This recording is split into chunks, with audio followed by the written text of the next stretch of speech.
Edouard Mendy recently helped Chelsea to their second Champions League triumph, but the goalkeeper had to go through some of life's biggest hardships to get to where he is today. In this video, we'll go through his difficult path to becoming a professional footballer and why you have to respect this man's determination and drive to reach his goal. As always, if you do enjoy this video, please do give it a like, subscribe and turn on notification bells to help the channel out. Now let's get straight into it. Mendy was born in France to parents who were from Senegal and Guinea-Bissau. His parents were from a middle-class background and were fortunate enough to not go through poverty when living in France. Like most young boys, his dreams were to become a professional footballer and was lucky enough to be a part of the Le Havre Football Academy at the age of 13. Despite his raw qualities, Mendy was unavailable to cement his place as first-choice goalkeeper and decided to try his luck in the lower league. At 19, he eventually ended up at AS Cherbourg, who were in the third division of the professional French football system. However, things didn't go as planned here either, not getting much game time and again being a reserve. As a result, in 2014 he decided to leave again. Despite assurances from his agent, no other offer materialised and Mendy was left clubless. His agent stopped taking his calls and messages until it was too late to arrange a transfer. Mendy recalls this incident very vividly. He said, "An agent left me high and dry. I had complete confidence in him. He guaranteed to me that I was going to sign for a club in England. I just needed to be patient while the goalkeeper at the third division club where I was going to sign moved on. But July passed, then August. I tried to contact him again and he didn't answer." As a result, at the age of 22 he had no choice but to register for unemployment and start looking for alternative employment away from football and was close to working for a friend in his menswear store. Mendy recalls this moment as, "When one remains unemployed for a year, even with the best will in the world, doubt sets in. We think a lot, we try to weigh up the pros and cons to say to ourselves what is the best solution. If I had been badly surrounded, I would surely have stopped football. I cannot thank my family enough, my cousins, all the people who didn't give up on me." With his dream in shatters and self-doubt getting worse and worse, a sudden fateful incident flipped his life once again. Ted Lavy, an ex-teammate of Mendy's from Cherbourg, got in touch with another friend who was the goalkeeping coach at Marseille. They were looking for a fourth choice goalkeeper and Lavy managed to convince them to give Mendy a trial. As you can imagine, Mendy was delighted.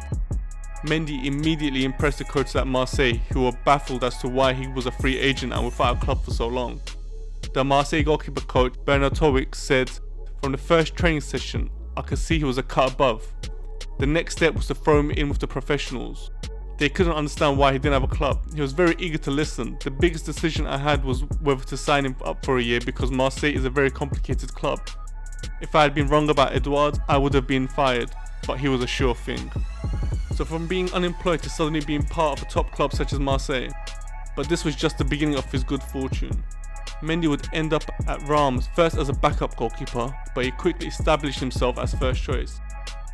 In 2018, he helped the club to get promoted to Ligue 1, and then in the second season helped them to stay in the division.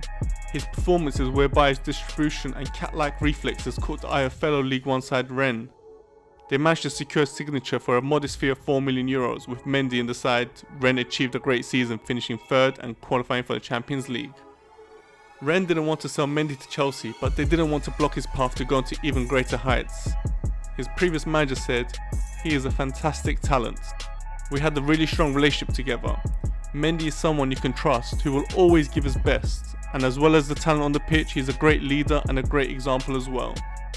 With Chelsea struggling in the goalkeeper department due to Kepa Arrizabalaga's inconsistent form and inability to save even the most basic of shots aimed at him, it was no surprise Chelsea wanted a stronger keeper.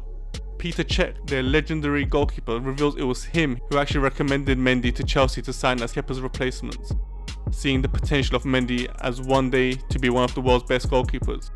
Chelsea ended up paying £22 million to sign the 6'6" Senegalese international on a 5-year contract. In his first full year at Chelsea, Mendy has been sensational to say the least. Not only did he help his club secure a top 4 finish, he also played a part in helping the club reach the FA Cup final and most importantly helped Chelsea secure their second ever Champions League triumph, winning 1-0 over Man City. Mendy was cool, calm and collected throughout the 90 minutes and didn't put a foot wrong, providing a reassuring foundation to the Chelsea defence. Today, Mendy is 28 years old and widely regarded as one of the finest keepers in football. The $22 million Chelsea paid for him seems like peanuts now, and it's crazy to think he could have been lost to the lower leagues of football only 5 years ago. A true case of rags to riches, from being on jobseeker's allowance to now being a multi-millionaire. From a reserve goalkeeper who couldn't get game time to a Champions League winner. And who knows what the future holds for this fine goalkeeper, but his determination and desire to push himself even further can never be questioned. So yeah, that was the path Edouard Mendy had to take to make his dreams come true. I hope you enjoyed this video, and if you did, please do give the video a like, subscribe, and I hope to see you again on Football Scope in the future.